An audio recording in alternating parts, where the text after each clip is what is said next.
What is going on, everyone, and welcome back to the channel. I hope you're all doing well. Now, today I've got for you a crazy couple of entitled parent stories. Starting with this one, which was originally posted on r/amithejerk, but there is a juicy update to get into posted directly on r/entitledparents. Without further ado, sit back, relax, make sure you are subscribed to my channel if you aren't already. Let's get into this. Am I the jerk for telling my father that I don't care how nice his new girlfriend is, she'll never be welcome at my home? I am a 33-year-old woman, and my father, who's in his 60s, can't keep a girlfriend for long.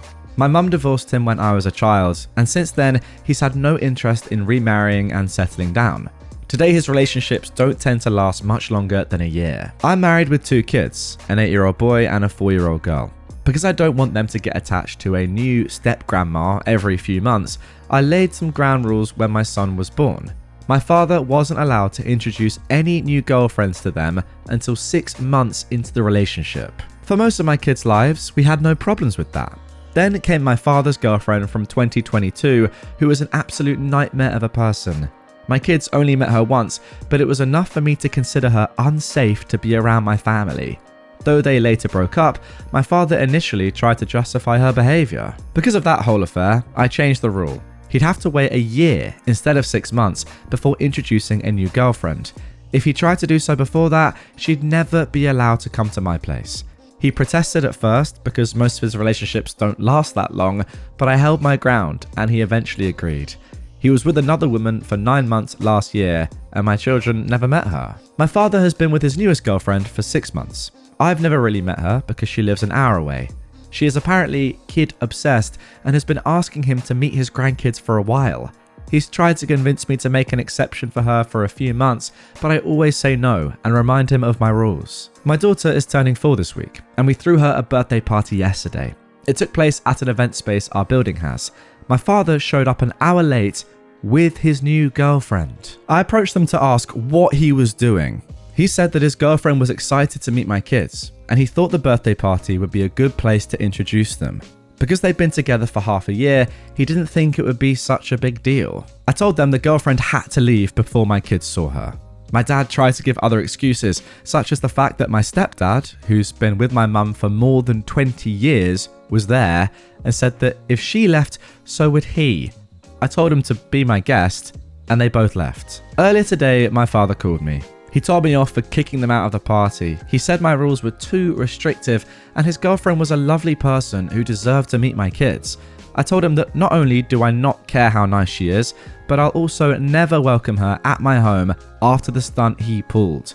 She can meet my kids after the 12-month mark, but not at my place. We fought for a while before he hung up on me. My husband and my sister, who's staying with us for a few days, witnessed most of the fight.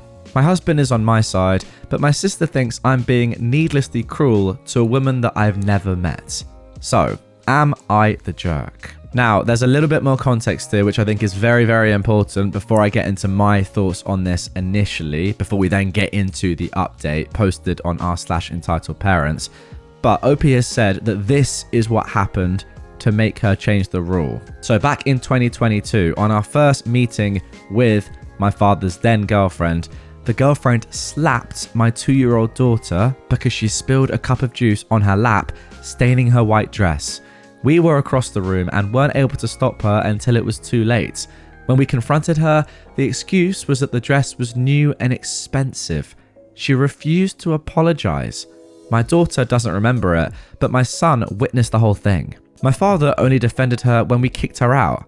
He broke up with her the next day and apologized profusely.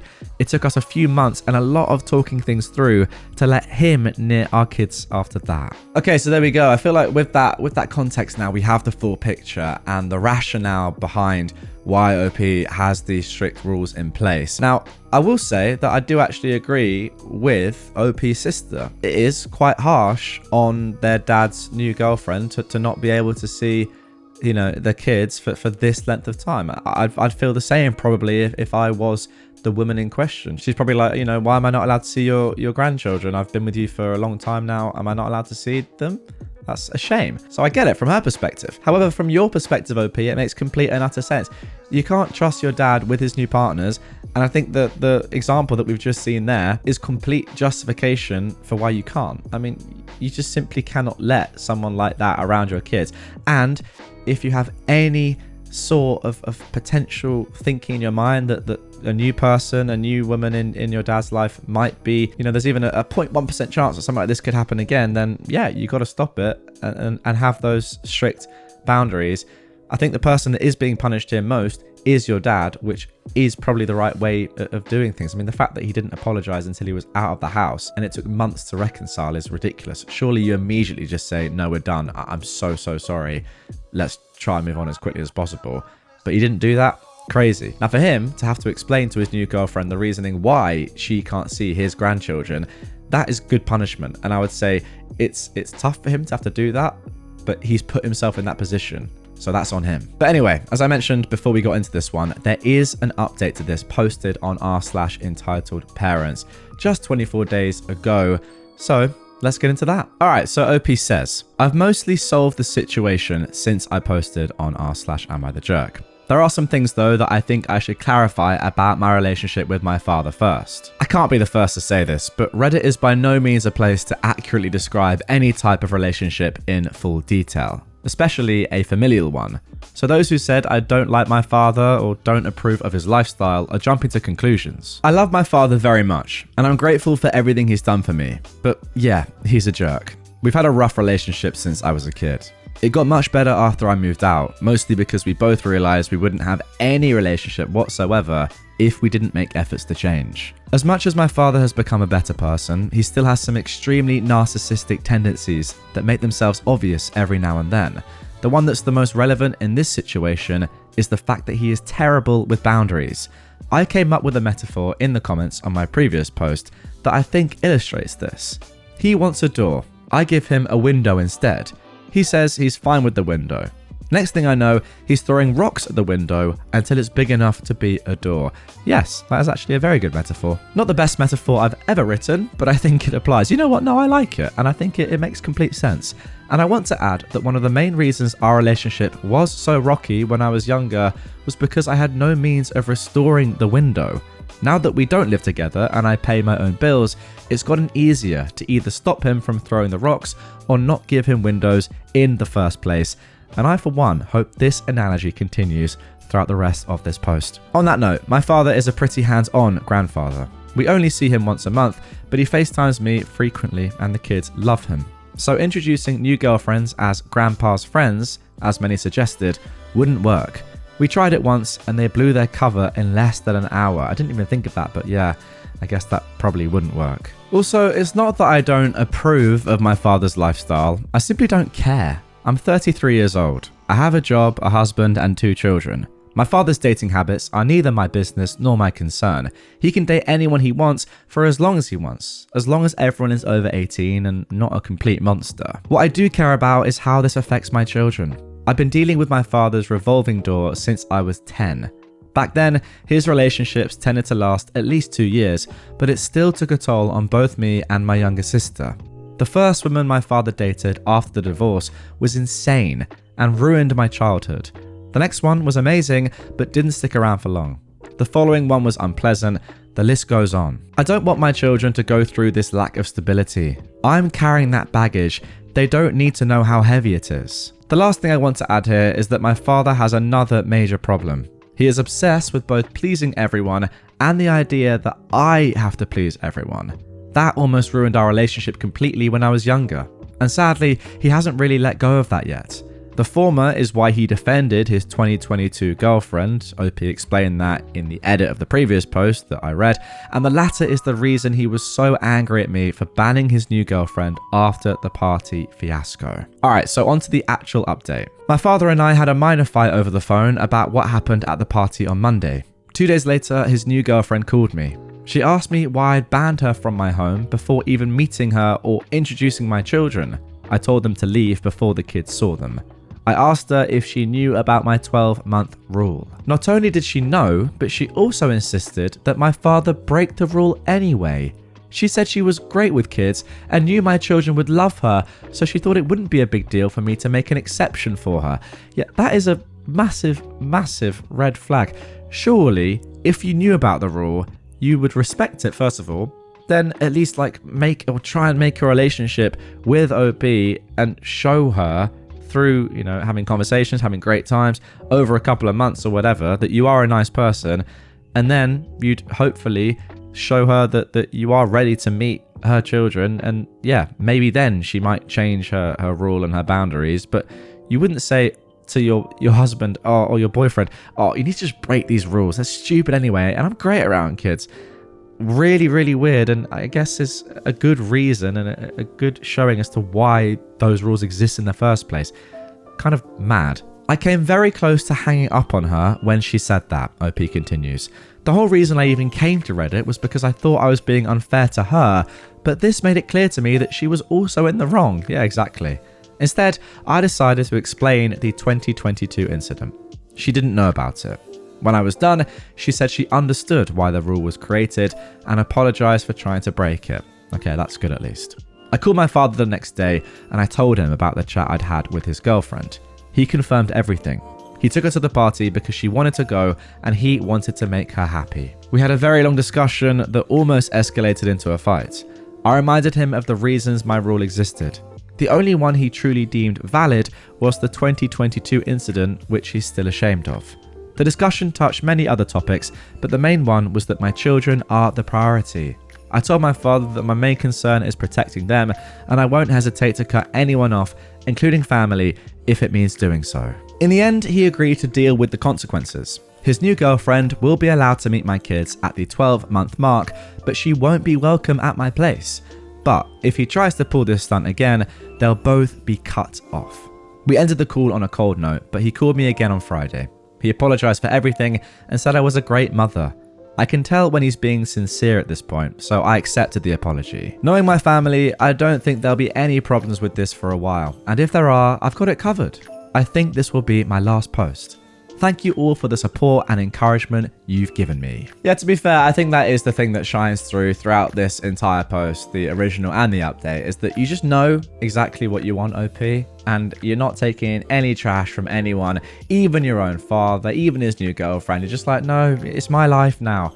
I had this not great childhood with you controlling it and you having random women that just weren't very nice to me, and that was terrible. So no. This is my life now. This is my family. I'm doing exactly what I want and what I think is best for them. And that's it. Simple as that. You're either on board with that and you can come along for the ride, or if you're not, then I'm cutting all ties and you're not going to be a part of this. I love it. It's how you got to be, but a lot of people struggle to be exactly like OP.